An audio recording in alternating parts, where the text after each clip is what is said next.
Dicen que Valeria era la mujer más fiel que se puedan imaginar. Eso decía toda la gente que la conocía. Decían que no había en toda la ciudad una mujer tan solícita y tan enamorada de su marido que la siempre radiante Valeria. Porque Valeria siempre andaba contenta, pero si brillaba aquella mujer, se la veía feliz, tranquila, con un gesto como de estar bien atendida. Pues así. Valeria iba a hacer la compra al mercado de la Candelaria y hasta en la manera de comprar la fruta se le notaba aquella paz. Iba al puesto de fruta, iba tocando una por una, suavecito, así escogiéndolas, las acariciaba como si sintiera el sabor.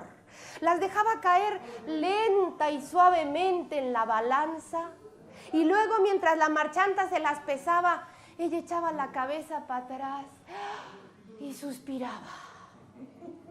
Como si eso que acababa de realizar fuera una labor fascinante, pues así.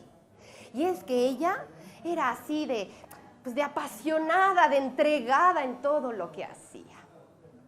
Decían sus amigas, que eran sus amigas bien, ¿eh? O sea, sus amigas de veras la querían y todo. Decían que estaba loca de plano, porque no entendían aquel éxtasis constante, aquel estado de eterno enamoramiento de Valeria. Ay, porque además Valeria aseguraba estar enamorada de su marido, incluso cuando se reunía solas con las amigas, que, uy, caballeros, si vieran lo que uno llega a comentar. Ay. Bueno, pues ella aseguraba que no necesitaba de novelas románticas ni de boleros de Agustín Lara para estar enamorada, que le bastaba con su marido.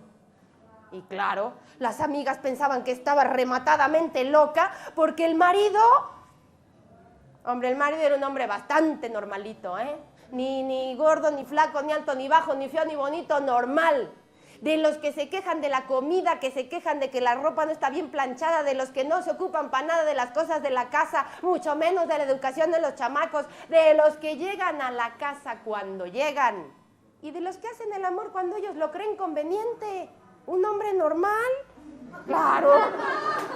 Por eso es que las amigas de plano pensaban que ella había perdido el norte.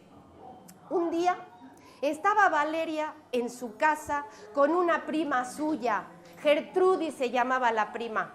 Se reunían con frecuencia a hacer unas labores de aquellas primorosas, porque aquellas mujeres tienen unas manos de oro, y sobre todo se reunían a repasar los chismes, ¿no?, que corrían por la ciudad. Déjenme decirles que la prima Gertrudis tenía lo suyo, ¿eh? ¡Uy, Gertrudis!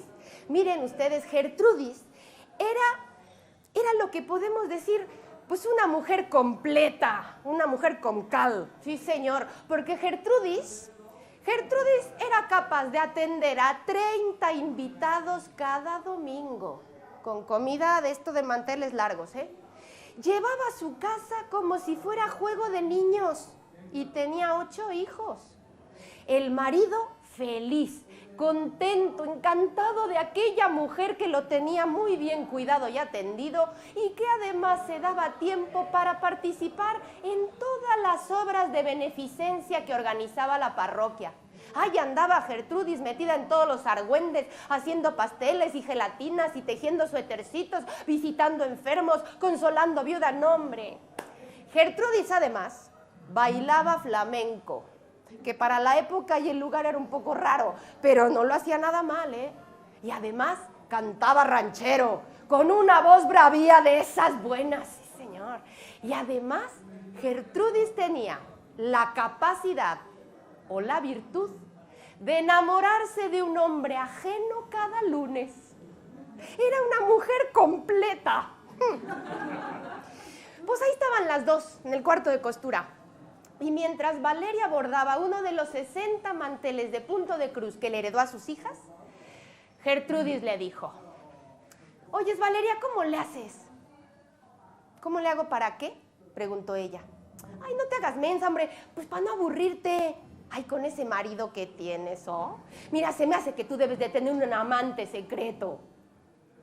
Valeria suspendió la labor, sonrió y le dijo, pues tengo uno diferente cada noche.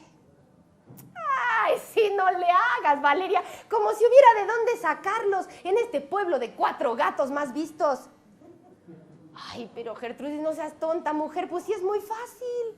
Mira, lo único que tienes que hacer es, por la noche, tú te vas a la cama, abrazas a tu marido, te refugias en sus brazos, cierras los ojos y haces de él lo que más te apetezca. Humphrey Bogart, el gobernador, el esposo de tu mejor amiga, el señor que te vende el pan, el que tú quieras, mujer.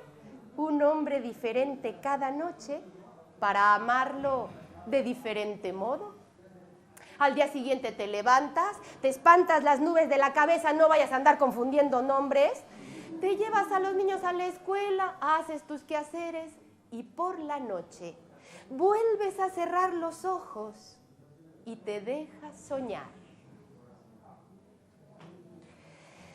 Dicen que Valeria vivió así muy feliz muchos años y que murió plácidamente en su cama, con la cabeza un poquito torcida para atrás, un gesto muy suyo, y con un autógrafo de Agustín Lara, compositor de boleros, debajo de la almohada. Porque aunque ella aseguraba que no necesitaba de boleros para estar enamorada, muchas veces la escucharon tarareando un bolero, uno de Agustín Lara, que dice más o menos, cada noche un amor, distinto amanecer, diferente visión. Cada noche un amor, pero dentro de mí solo tu amor quedó. Igual habría que probar.